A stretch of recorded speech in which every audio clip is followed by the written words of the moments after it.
Okay, how's everyone doing? Welcome back to Gambler's Small Talk. Let's get our buddy Cary in here. There we go. Hello, Alicia. How are you?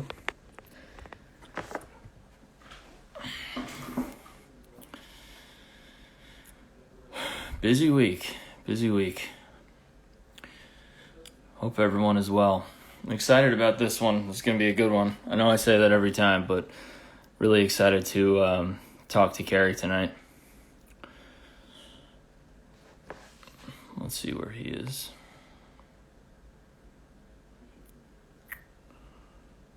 All right.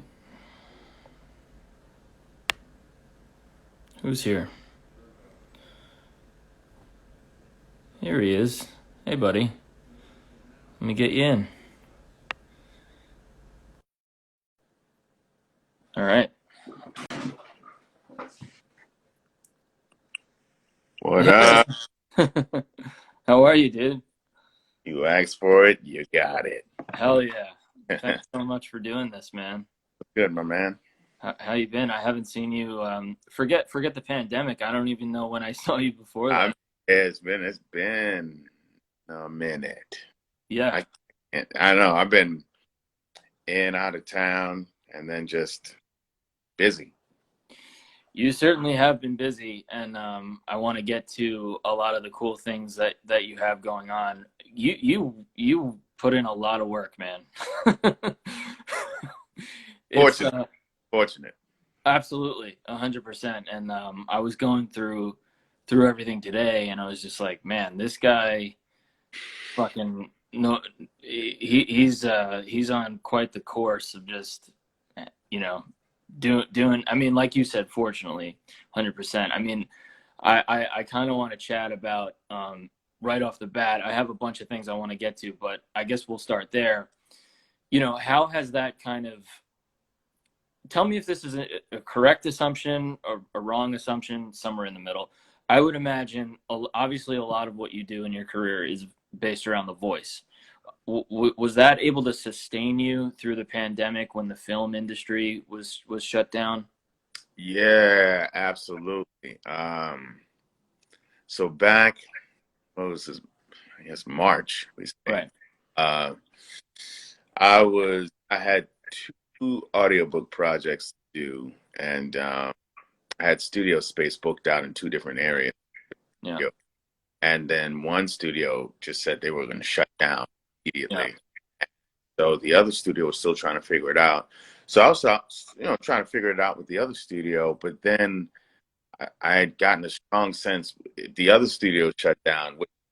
They don't shut down. Yeah. I figured, let me go ahead and scoop up some equipment just in case. I figured Oh, that it might, yeah, I figured it might stretch longer than what we thought. So, I mean, I hopped on it immediately. I started scooping up equipment, quick, fast, in a hurry. Got some materials to soundproof a little space I have, and yeah, was able to keep working. that's amazing. So before the pandemic, you didn't have a setup in your house. You Uh, thought, you realized, I better get on this, and you made it work that way. That was a very smart yeah, move. I didn't have a setup at all. Matter of fact, if anything, I'm trying to avoid having a home setup just because I just know you have one and people know you have one. It's going to be constant, and I also like Right. being in a like another. I like going to different, checking out different spaces. You get different energy from different spaces that you're in. So I like doing that. Like it's like like a routine. You know what I mean? Is it almost like you want to keep like work and personal life separate to a degree too? Like, is that coming into play, or like when you're home, you just want to be fucking home? Yeah, I mean, there's a thing about your uh, home space being your workspace too, Right. because you don't, and then your hours are your own. So the work life balance can really tilt, really either way. Because sometimes you're home and you don't feel like doing anything, and you just Yeah. you know you have shit to do, and you're like, yeah, I'll get to it. and then it's the 11th hour and you still haven't gotten to it. So Yeah. yes, it's really trying to balance that out because when you have to go someplace, you have to be there at a specific time. You're all set. You get your mind focused and ready to go. Right. When it's just a matter of rolling out of bed and then walking into a space that's always there, Yeah. it's a little different. Um, so obviously you're very well established in your field. Are you, I know for some people, like my friend Matt, who I spoke to, who is also an actor, he was doing a lot of essentially virtual, virtual auditions. Is that something that you're doing, or is that not even an issue? They just, they want to hire you and they send it your way and you get it done. Uh, it works both ways. So your friend Matt does a lot of on-camera stuff, commercial, you say? Yeah, he was in a Nickelodeon show and then he's done a bunch of Got different like TV spots. He's not he doesn't do voice or anything like that. Not that I'm aware of, but yeah, he's more like a sitcom type of guy. I Like got yeah. Yep. Yeah, so for me, I put a lot of the on-camera opportunities on pause. Yeah.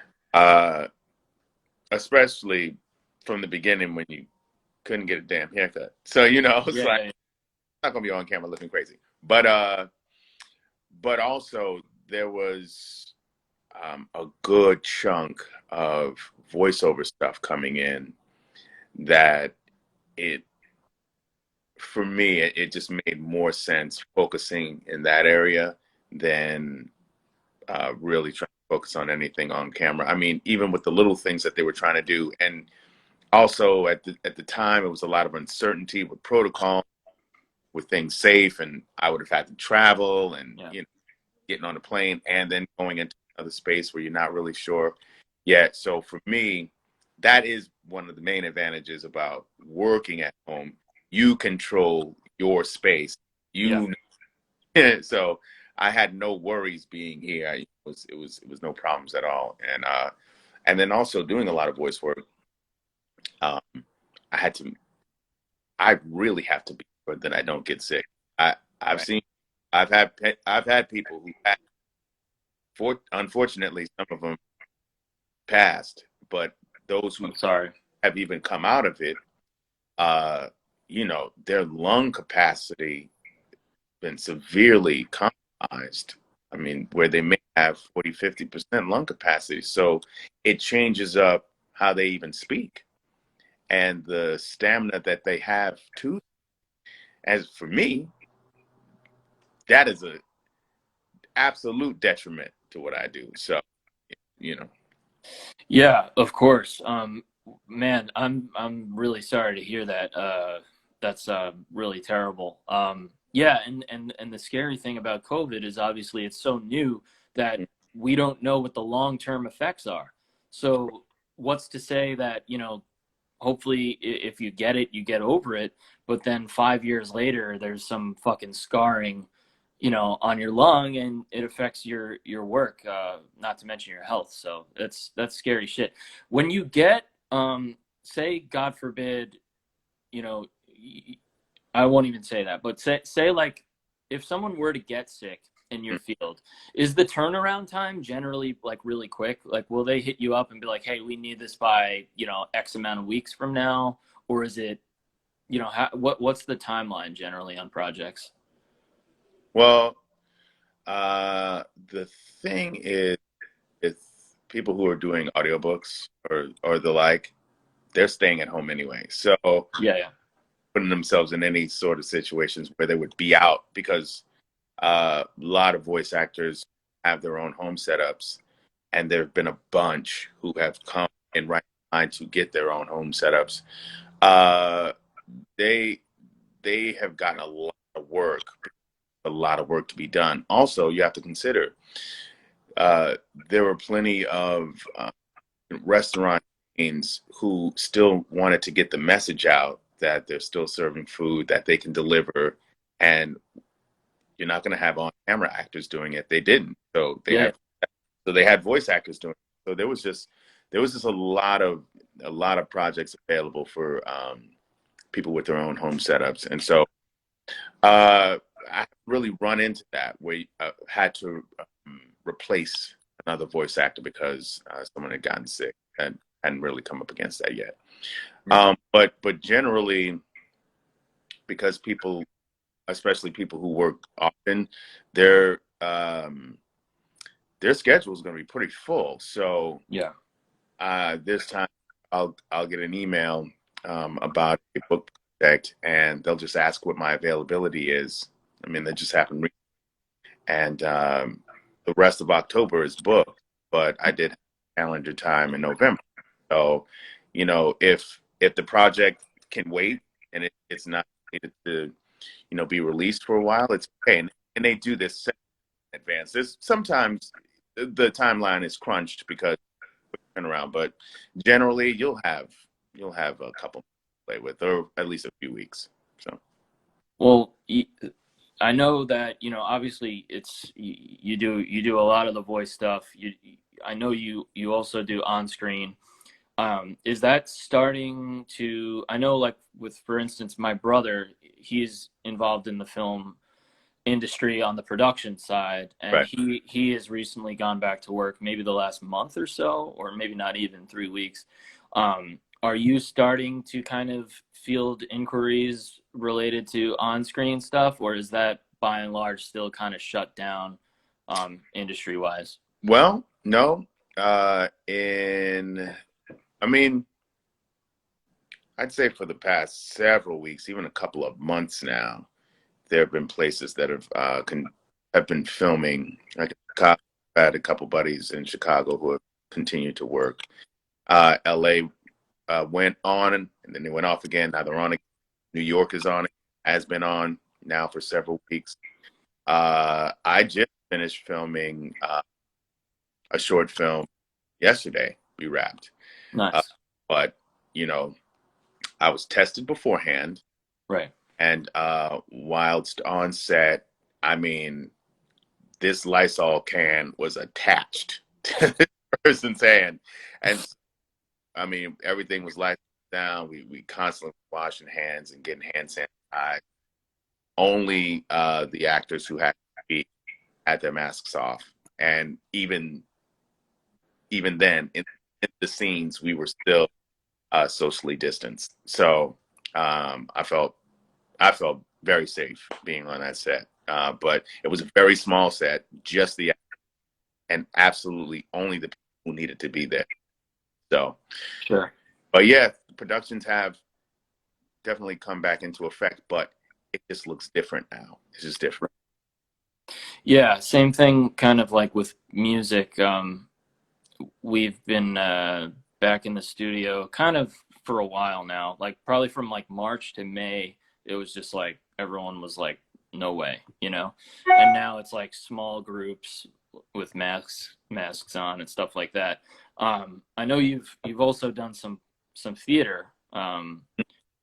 I imagine that'll probably be the last thing, right? Because obviously that requires an audience. It does. It does. I see one of my peoples who I did a show with, my man Nate, aka Mr. Soda Voce. He jumped in there.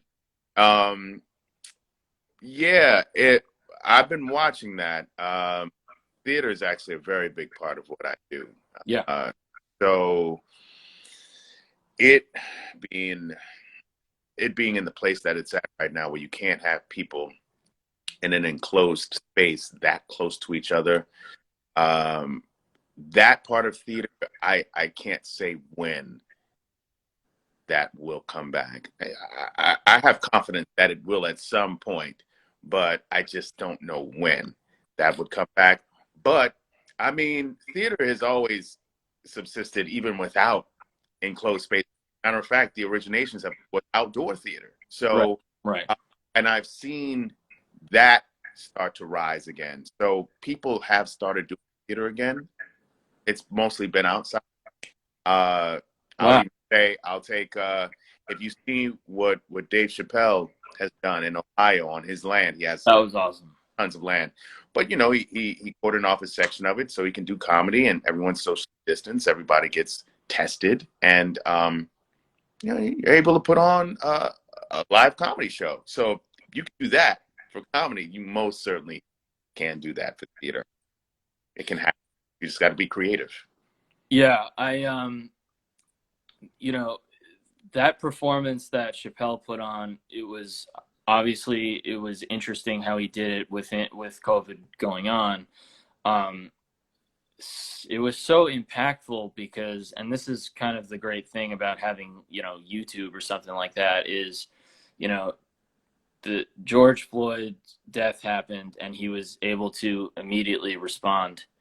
Um, and where back in the day that might not have been possible. Right. Yeah. I'm right. When you have what had really has just been a continuation of what always happened uh, Yes. out in this country. But say this happened in 1990. Uh, I'll bring up a movie, Do the Right Thing, Yeah. where you have, I mean, if you haven't seen it, it's spoiler alert, but No, of course. but one of the characters, Radio Raheem, near the end, he gets choked out by Yeah. police, the illegal chokehold. Yes. Now, say this character is real. We've had plenty of Raheem, right? And so back then in 1989, 1990, this happens. It'll be on the news. Now, back then, if you wanted to talk about it, you could do a song, go to a studio, record a song. It may hit the radio. It may never see the radio. It'd have to go underground because they wouldn't play that on mainstream radio. Right. Probably wouldn't hear a song, or it wouldn't get out to people, okay, in New York who would know about it, but people in Ohio wouldn't know. People in Texas wouldn't know. I mean, it just wouldn't. It would be more local news. It would have to be something even bigger for it to be national news, right? Whereby a response to him getting murdered would then come with a riot, and then they would tell you why national. So it would take you so long. Yeah. You're like, when did this happen? Whereas now, something happens today, you can find out about it today. Someone's already created a song or a poem, or they're speaking out about it in some sort of way that captures the audience's attention to then put eyes on what has happened. Yeah. I just recently watched on Netflix. They have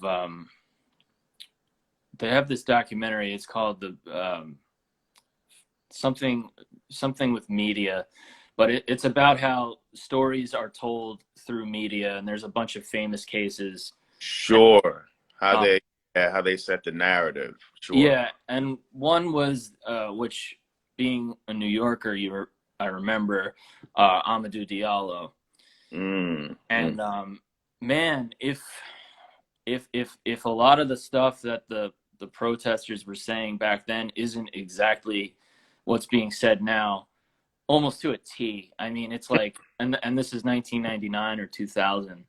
Obviously, this problem has gone on for many decades before that, as everyone knows. But just to kind of see it, how it was portrayed in the media then, and then 20 years later, it's sadly the same, if not almost worse, as far as the response goes.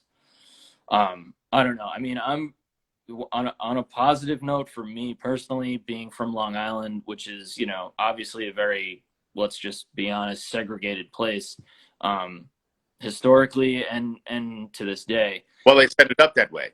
Yeah, correct. Exactly. Well, I mean, because it was when there was white flight from Harlem, and I forget his name, Robert, whatever, Robert Moses. Yeah. who then constructed the highway. It was the Long Island Expressway that led to a whole bunch of land, farmland, because that's what Long Island really was. That's why you have it out there. And the realtors, the people who wanted to build, they back then in the 60s, they asked for $17 million loan from the banks. And, then we're talking in the 60s, so that you do the math of what that would be worth today. But the stipulation for them getting that loan was that you can build all these houses, but you could not sell a single solitary house to a black person. That was in the paperwork. That was in the paperwork. Yeah. So you created a community where you it was set up to be segregated. It was set up so that no black person could ever be in there. Which, you know, when we talk about how people have been held back, I mean, we can discuss education, which is obvious because it was also illegal for black folks to learn. But then housing wise, when you make it illegal for them to even purchase a home, Yeah. and then you wonder why they're back. I mean, whereby you have people who were able to purchase and back then so cheap.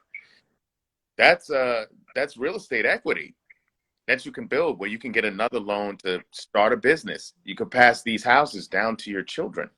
This is all equity, you know. Yeah, It 100%. sets it sets future generations up for success. Without question. Yeah, and Robert Moses is just a notorious piece of shit. I mean, if you drive on some of the parkways that go out towards the beaches and stuff like that, you'll actually see that the underpasses are only a certain height, Mm-hmm. because they didn't want city buses to be able to travel through Right. them. Right. And you know, you still see it today. I was gonna say on a positive note, you know, which is, I have to bring this up because I never thought I would see this out on Long Island, but towards the end of June, after the George Floyd murder, there was a Black Lives Matter protest in a town called Merrick, which is about 20 minutes away from I know. where I grew up, and there was 10,000 people there, and you know, it was quite an amazing event, and it just kind of made me, I don't know, I feel like it gave me something to like hang on to, you know, instead of just being like completely, you know, just mentally brutalized, like even further. It was just it was it, you know, in a sea of like just fucking shit, it was like at least something sort of uplifting. I mean, you know, history kind of dictates that Derek Chauvin is not going to be found guilty. um you know, what I don't know how to ask this, but I mean, do you feel like this time around it might be different, or is there any reason to even believe that it could be different? Obviously, with Breonna Taylor, we just found out that no accountability. Unfortunately, uh, when we see verdicts go that way, by and large, those of us who have lived in it, lived through it, seen it, Yeah. consistent basis, not surprised. Yeah, I No. mean, still feel a way, and hopefully, and it's very, but hopefully, you still feel a way about it, and you just haven't become all the way numb, which is very difficult not to become numb. To see a man with a knee in his neck for almost 9 minutes Yeah. and just stand there and not say anything, but hold the camera to it. I mean, now, thank goodness for the camera, right? Right. Right. You know this man is dying, and Yeah. and you know, it's a traumatizing thing, and I know people fear because it's like this is the police and they're doing it. If I step close, if they're doing this to this dude who's handcuffed, my hands are free. They just might shoot me in the face. So, I mean, it's not surprised. I'm more surprised when justice is actually carried out, true justice. I'm actually surprised. Well, I But mean, there's so few examples of it. I can't even think of a real example off the top of my head. You know, I mean, I mentioned Amadou Diallo, mm-hmm. and they shot him 41 times. Three different officers, one unarmed person. For his wallet, all it was his hand was Right, his right. Which in the corridor of his own apartment. right. Um, We've seen and that play out now many a times. Like the people here. Here's the thing: your home. people played running bases. Your home should be base. It should be a safe place. It should be, but but unfortunately for black folks in this country, it doesn't matter because there would be militiamen who would break in the home, just like no knock warrants. This is like no knock warrants are not new. It was Yeah, just they're called something different now. Militiamen would just break into your home, KKK, break into your home, grab who they wanted, did what they wanted, and that was it. It's a history. I mean, yeah, oh, yeah, yeah. it's just not new. It's only new to those who don't know the true history, not what they're trying to teach you when they're not trying to teach you anything. They're trying, if anything, they're trying to teach you to the contrary. But if you do true history, there's paperwork, there's facts right there. All I have to do is just look for it. It's really there, and you get to see. 100%. Yeah, you get to see and read, and therefore, because here's the thing about history, right? When someone says, "Oh no, that can't be true," the thing about history is that it constantly repeats itself because Yeah. those who are on the bullshit teach their children the bullshit, and their children teach their children bullshit. So then the history just repeats itself. So look at the patterns of history because you'll see it happen again, and then you'll see it happen again, and you see it happen again. Like things that are just not true, or things that happen once, those are anomalies, and it's like, wow, that's different. But yeah, if you want to see if something's true, check the history. Check Yeah. how many times it's occurred throughout history, and that'll be a great barometer. One of my favorite examples of what you're talking about, and it's always a little jarring to bring up 9/11, but I'm going to. And I'm not even going to get into whether it was a conspiracy, whether the government did it or whatever. Like, leave that aside for now. Sure. But to your point, just go back and look at history. You Mm-hmm. have the Gulf of Tonkin event in Vietnam, which Mm-hmm. was a made up event. It did not happen. And the US government sold the people a false bill of goods that there was some, you know, so, And it's a false flag operation. through the media, right? 100%. And the problem with the media is that whether they're showing George Floyd being killed or they're giving airtime to Donald Trump, when you have a for-profit media system that are competing against each other, it's who cares about facts? Who cares about journalism? It's just fucking a TV show. And even to tack onto that, how are you going to sell people that the prison system is for rehabilitation when it's for profit? You're not going to have a for profit prison system for people who you want to rehabilitate when you need bodies in those prisons in order to make your money. So the I fact I I, I that can tell you this. tell you that the prison system is for rehabilitation is straight bullshit. It's for profit, or else you wouldn't have private stakeholders in these institutions where 100%. they're clearing out apartment several acres of people who have homes, apartment complexes, whatever. People who live and pay rent to live in this square footage of land, clearing those out so they can build prisons, so they can put people in. You know, they can. Um, yeah, and then that the prison system, the for-profit prison system, and uh, the racism that's just throughout the criminal justice system in general. To talk to your point about either generational wealth, generational equity, or generational pain and anguish. When you have a system that's more interested in keeping people locked up, and I could tell you this from firsthand.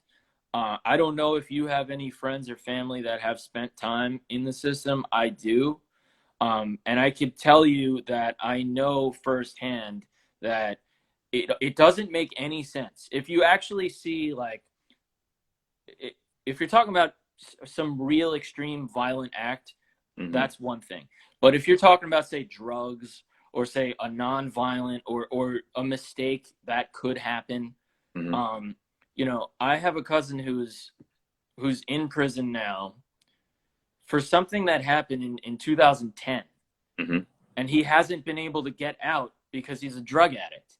So, Mm. and so my point is, well, it's to your point, they're selling this narrative of rehabilitation and, learn your lesson, and it's like, no, man, they have so many landmines within this sort of not bail. What's the word I'm thinking of? Oh, Yeah, thank you. There's so many landmines that cool. if you trip up, and they're real, like not difficult to kind of trip up on them, especially if you're an addict. And it's like, what are we doing here? And it's just really dark and disturbing. Well, I mean, not even just an addict. Say you are a gang member, Yeah. a gang wants to actually get out, right? But where you live, because you're not supposed to be in the same household as another gang member. As a matter of fact, you're supposed to be several feet, whatever. Yeah. But if you live in a neighborhood where the majority of the people are participating in gang activity, and all the people you know, family member or otherwise, are in or affiliated, because you can't even be with anyone who's affiliated. But when you sign out, when you get paroled, you have to go somewhere. Now, Yes. even if they put you in a halfway house, you're going to be with most likely another gang member. So even the Exactly. houses themselves are set up as traps. Exactly. I mean, Exactly. it's all about recidivism, which is just the returning to the Yeah. place which you just left, which is prison. That's what they want. That's why the rate of recidivism is so high. It's in the Yeah. 90s, because they're not trying to have it be No, the other direction, I because know. that's what it is. No, dude, it's so fucked up. It's so dark. It's so fucked up. I don't know. Yeah, it's just, look. There's so many things that are a problem with not just that system, but capitalism in general. And I'm not like against making money or anything, but it's just when you see things like Amazon, who owns Whole Foods, and you have every freaking article about Jeff Bezos is about another fucking $100 billion that he made or something in a week, or I don't know what the number is, but and then you have he owns Whole Foods, and in the middle of the pandemic, the Whole Foods workers are getting their health insurance cut. Like, what are we doing here, man? Like, and we're supposed to celebrate this guy? You know what I mean? Like, it's just I'll tell you this, relating it to theater and on camera and all that. In theater, um, we're supposed to accrue a certain amount of work weeks in order to um, then be able to get health insurance, right? right. So there's if you go 7 weeks, if you work sorry, if you work 11 weeks, then you can get 6 months worth of insurance that you still pay for.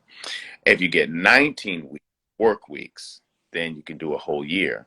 Well, that then depends on a lot of different factors. You got to find shows, you got to audition, you have to book the show, so you have to get the job, Oh and yeah. then you stay on the job for its entire contract. Now, there were people before pandemic hit that were maybe a week away qualifying from their insurance, and then immediately they had to stop working and it was cut. Now, there was some theater that could afford to then just give them the extra week, but you Right. know, uh, there were people maybe 3 weeks away, and then they could qualify for the difference between qualifying for insurance all or qualifying for an entire year of insurance. And so now, where it stands, because theaters haven't made any money because they've been open, Right. you know, the alternative for artists who genuinely need another, what they call, survival job, maybe even two different jobs to keep their, their career. Of course. Um, now they don't have those opportunities through those weeks. And so the alternative for insurance is expensive. So, it's tough. And when the union is always negotiation about how to make things better for, people who we represent. But, there's just times where, you know, those who are representing the out enough, or maybe there just not enough representation at the table and at the decision-making table. Yeah. To really cover the vast majority of who you represent. So there's even in both, it's just a lot of people are up in arms right now. And one of the topics is insurance, is the health insurance. I mean, it's tough. You're hitting on a subject that is something I wanted to discuss with you and is very interesting to me. Any creative pursuit, especially in this this way of life that we have in America, everybody loves to consume art. Mm. Everyone has their favorite Netflix show. Everyone has their favorite, musical act, whatever. We consume art at an unbelievable rate, but we don't want to respect it enough to either, view it as a real career. I mean, I don't have to tell you this, and you're successful, and I bet you could still relate to this, at least coming up, where it's people think you're crazy, or, oh, you should get a real job, or, it's always just disrespect. And to me, it's just mind blowing, because like I said, you have people telling you to get a real job, and to, people talk, oh, you think you're going to be famous, whatever negative bullshit you want to say. But on the meantime, they're consuming art at an unbelievable rate every day of their lives. I have one to say about that. Yeah. Okay, so go to any museum, go to any theater space, go to any place where they house highbrow, high-priced art. Who are you going to find? I'm talking about the highest of the high. Sure. Who are you going to find there? People who've made money, Yeah. right? Right? So now how they've made their money, who knows? But here, especially, where arts are not valued anymore, not the way that they used to be. Sure. 50s, 60s, 70s.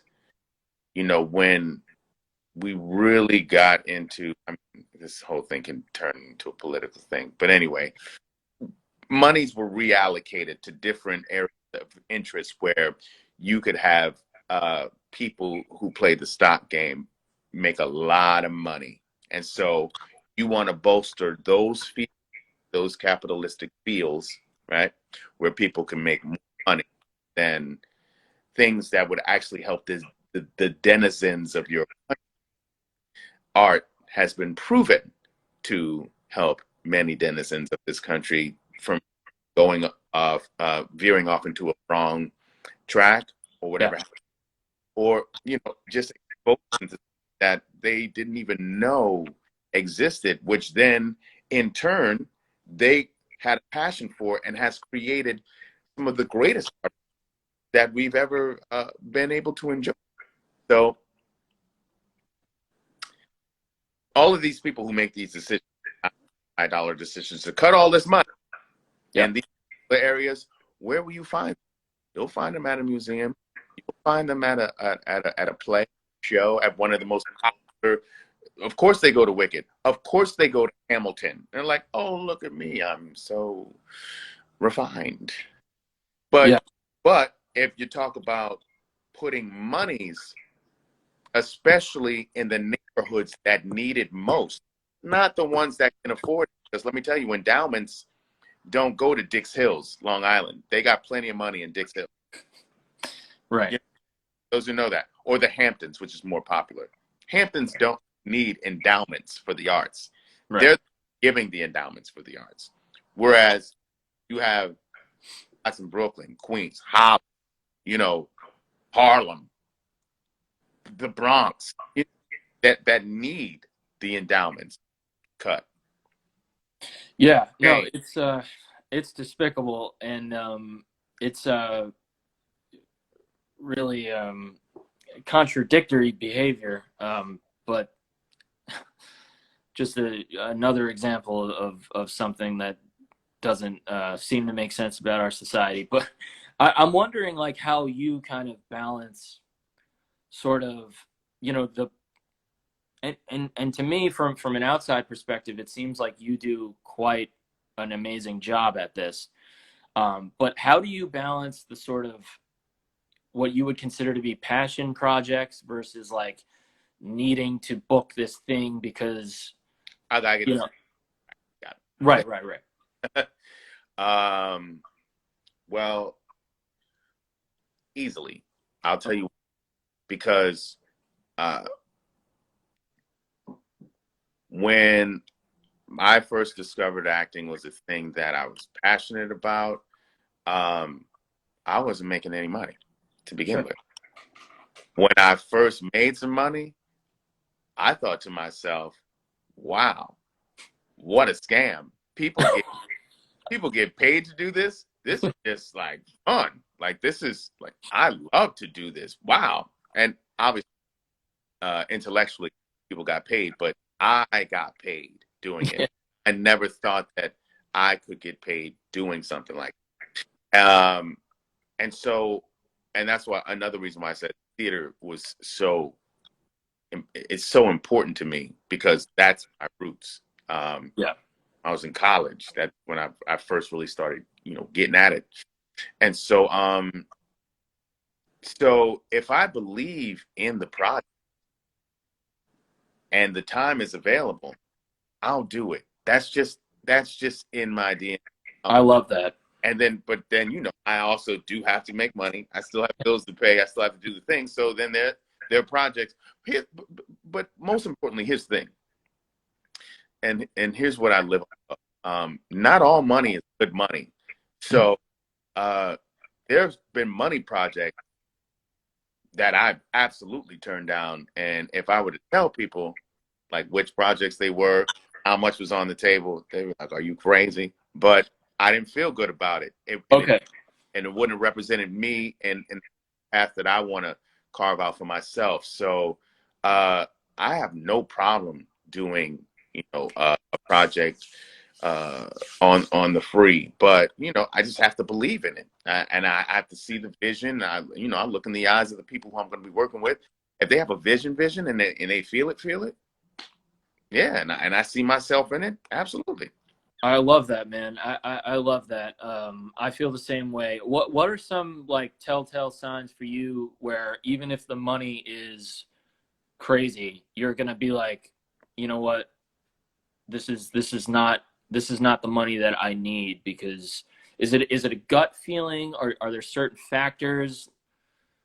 Uh, yeah, absolutely. I listen to my gut, no Yeah. question.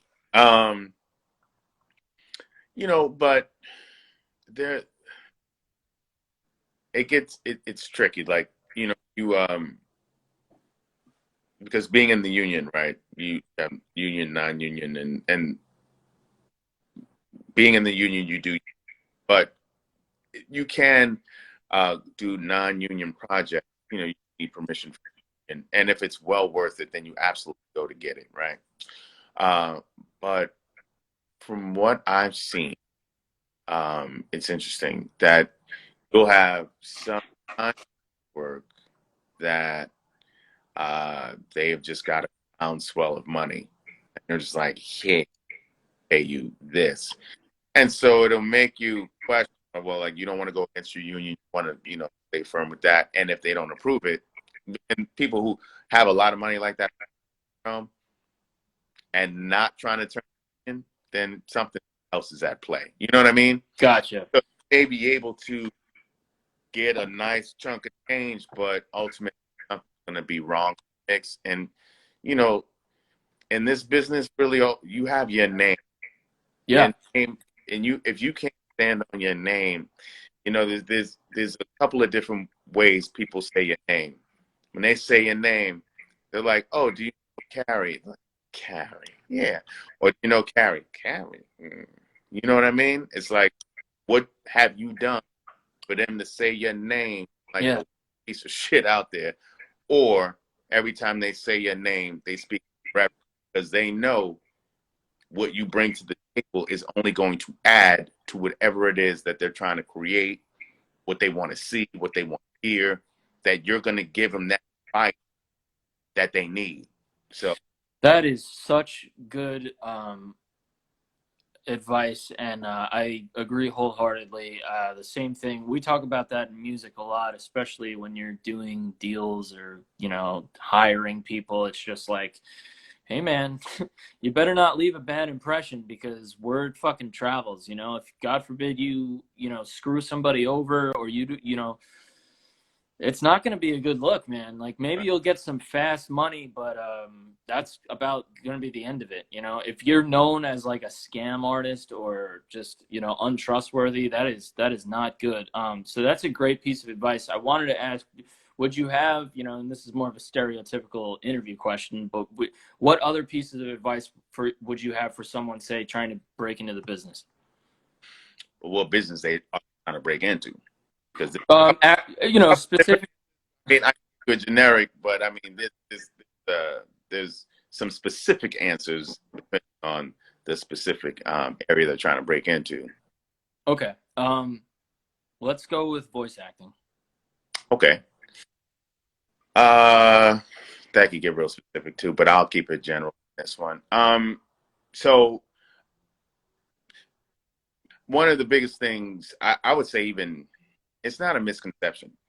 Having a great voice is it opens doors, right? But what do you do with that voice, right? I mean, there are people who we've seen who are huge, massive, but weak as fuck. We've seen that.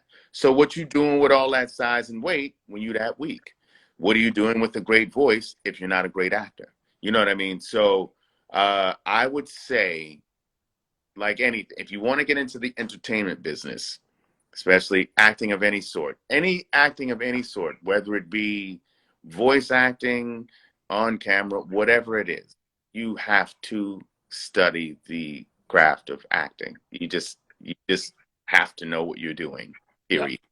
If you are into comedy, I would consume every comedian that makes you laugh. Now, notice I said every comedian who makes you laugh, not whoever's considered the funniest comedian. Doesn't matter. I find Dave Chappelle to be hilarious, one of the Of course. funniest.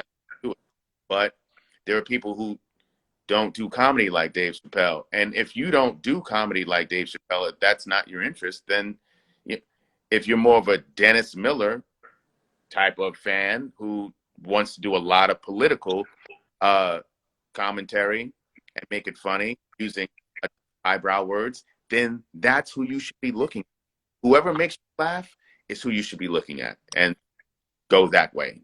Um, and I say the same for voice work. I would look at what do you want to do? Animation. Do you want to do audiobooks? Do you want to do commercials? Those are three very different things, and there's a whole lot more in the voice world. But whichever section of the voice world you want to get into, you want to study that section of it and then find the characters that, I mean, if you've done video games, right? Red Dead Redemption is a big one, obviously.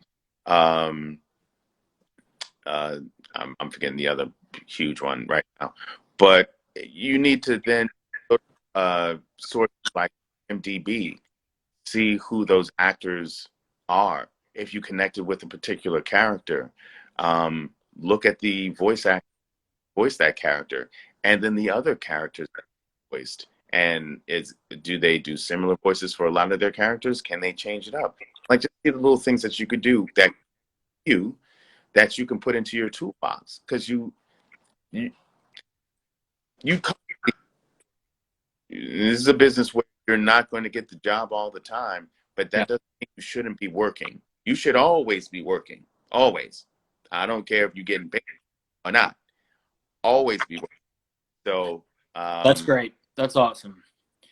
Yeah, dude, I feel that one 100%, especially now, like to my earlier point with like, having the ability to immediately react or to, put things up your own on the internet through social media or YouTube. There's kind of no excuse to like, you know, always be kind of at least working on something, whether, it's going to be the next big thing or not is like almost not your problem. not and if that's what you're doing it for, you're in it for the wrong reason because that's not sustainable. Because you don't love it and you're not in love with it. If it's just for the moment, it's you trying to one night this career. If you're trying to one night this career, you're wasting your time. You're wasting everybody.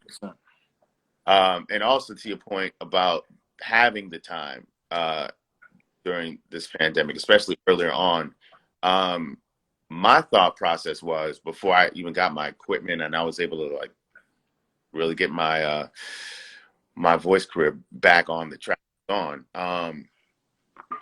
I took that time to write again, like find what it is that lights you up that you always keep saying you don't have the time to do. I always used to write all and then I started doing it again. And then I put stuff that I had written. And, I felt good about it. At a certain point in time, about trying to share what I had written, but I was whatever. Apocalypse times anyway, why not? So then I just put it up Yeah. and then I felt good about it. And I was like, why don't I do this more regardless? Who cares? What lights you up? If it's on some positive shit that like what lights you up? Like hone in on that. Find the Yeah. time. Because now I'm at a point, even though I'm so busy doing other things, I still try to find the time for it because it's worthwhile and it's what lights me up and it gives me the energy to then do the other things. That Yeah. Yeah, 100%, dude. I feel the same way, basically to the T of what you were describing.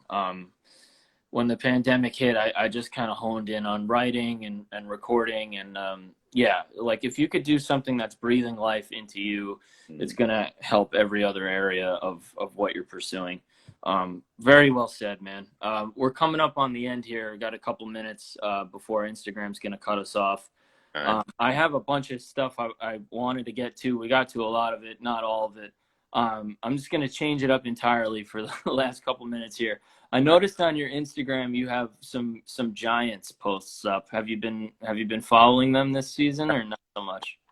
there's nothing to see there. I was so what?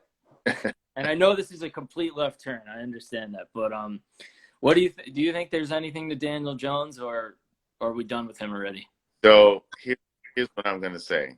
I'm gonna get real hood this one. I'm on to 2023. By then, rookie contract should be done. And here's the thing, and it's like anything. I love to relate it back to what I do. When you make a decision to put your name on something, right? You made a mistake. You've accepted that job that you were like, is this the best job, or should I hold out because I see another one that I really want? I mean, this one is right in front of me. Yeah. And so then you take the job. And then at a certain point, you can have it out. But is it your stubbornness that said, well, I took the job to prove that this job was the right job, despite the other job? Or are you just going to get out and say, you know what? I fucked this one up. It's time to cut ties, go into a different direction. Trust me, there have been gigs like that where I've jumped in and then realized, oh no, it doesn't matter what I do right here. This is going to be a waste of my time. And so here's what I can do. I can accept the time wasted. But once I've made this realization, if I waste any more time beyond this, then I'm playing myself. So, Right. okay, I've made a mistake. I've taken a job I shouldn't have taken. I can get out of it time wasted, time spent, lesson learned. Let's move on to the next one. Sure. That's So what we should do. that's what they should do. Thank you. Oh man. All right. Well, listen, man. Thank you so much. No doubt.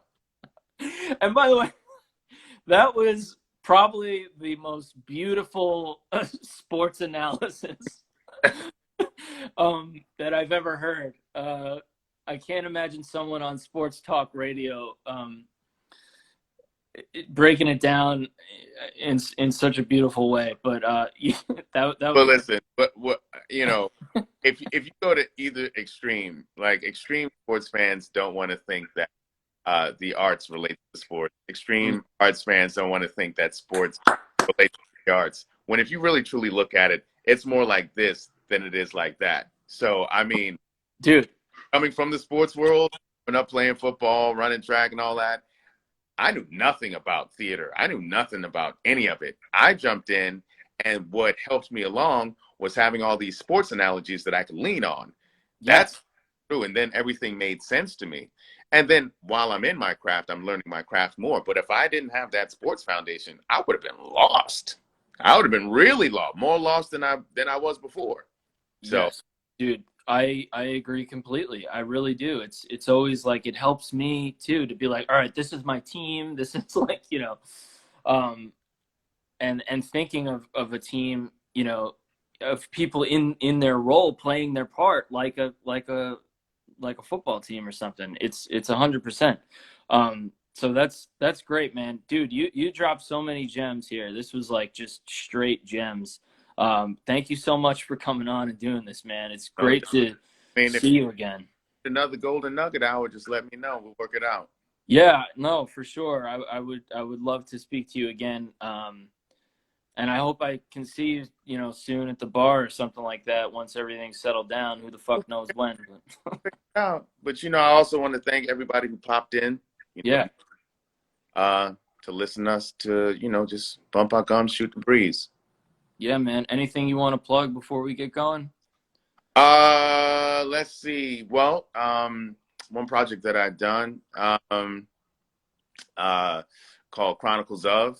It's a part of a web series. My episode is called The Good Reverend. It's showing online free on Facebook, the Martha's Vineyard African American Film Festival.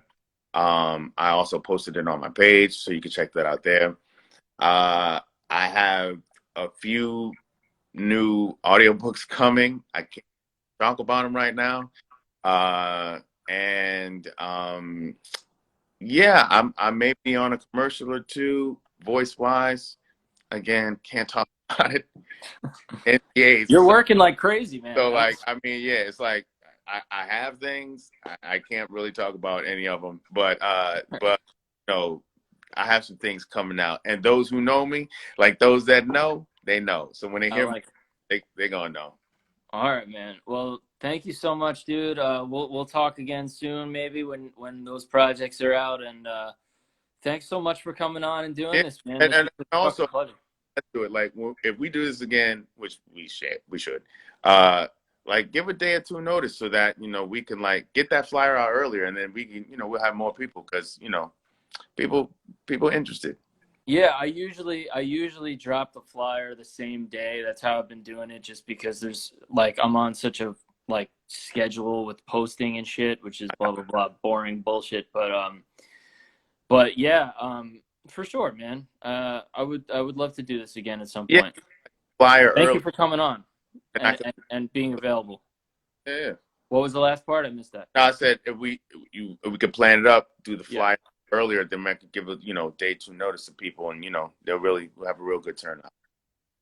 For sure, man. I put this up on our YouTube channel, so it has a longer shelf life too. So that's been helpful. I'll send you the link and stuff like that. Gamblers, baby. Yes. Well said. I'll talk to you soon, man. Thanks a lot. I bet. Be good. Peace.